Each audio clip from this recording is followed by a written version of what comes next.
Welcome back to the channel. So just doing a, quick little comparison. I mean, I have the Ginault Ocean Rover 2 on my right, and I have the Squale Classic 1521 50 Atmos on the left.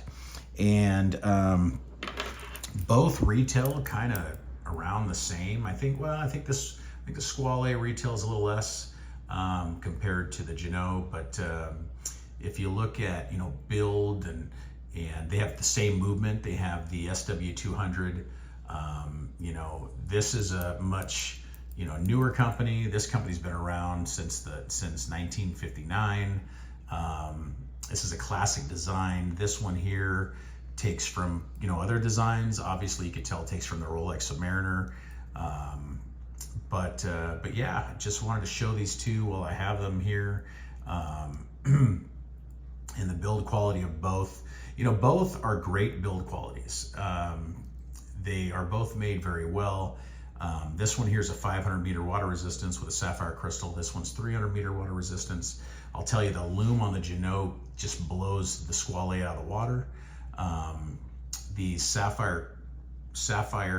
the ceramic bezel insert on the Ginault, I think is pretty good to have just because it's scratch resistant. This one will scratch, have an aluminum insert. If you like more of a vintage take though on watches, I would go with the 1521. And you could pick these up for less than 600 bucks used.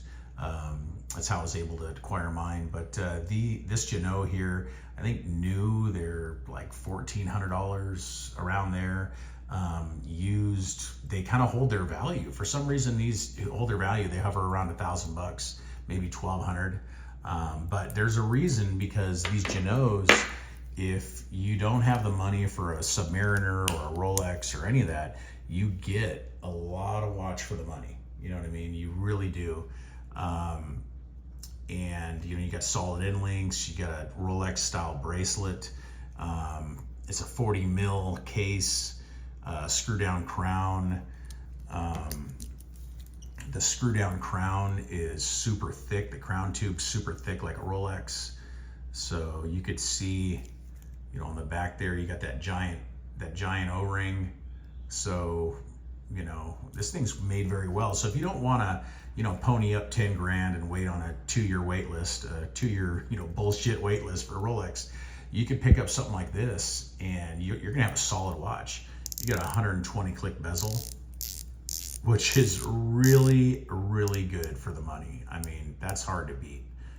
It's really hard to beat. So, and I don't care. Don't leave in the comments anything about their past or anything. I already know about their past and what people speculate that, they made clones or whatever. I don't give a shit. This says Ginault on the dial, and I judge it as a Ginault. That's what it is. It's a watch.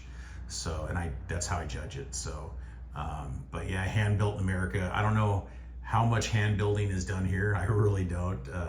And like I said, I'm not going into that. I don't care. I'm just looking at it at face value, what it is, what I'm holding in my hand, the tangible asset here, which is the watch, the timekeeper, which this thing's keeping pretty good time. They do regulate them. The Loom is incredible. We're gonna do a Loom shot in just a moment, but the 1521 here is super cool. 42 millimeter case, 120 click bezel, and keeping great time as well. And it's got good action on this bezel. What I really like about this bezel over the Ginault is it overhangs a good bit from the case, and it's just very easy to use. So yeah, I mean, just super, super cool. There's your case back. But yeah, just a badass watch. You cannot go wrong with a Squale. They have so many different variations, different watches on their website. You need to check them out.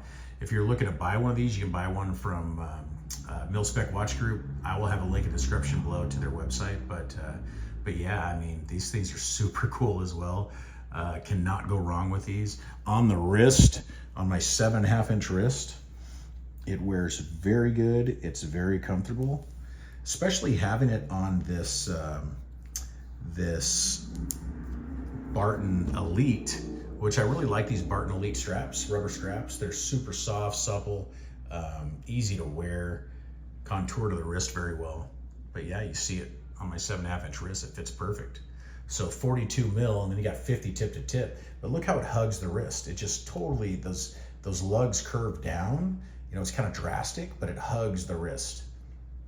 It really does. So very comfortable watch to wear. You cannot go wrong. So let's do the Loom shot. I know that's what everyone's waiting for here. Because if you're like me, you love Loom, and that's, you know, really the most important thing about collecting dive watches is if you want to see good Loom. Now this Ginault here is going to have Loom like a modern day Submariner, and it is super bright. It's all evenly applied, no blotchiness, none of that. It's just done very, very well.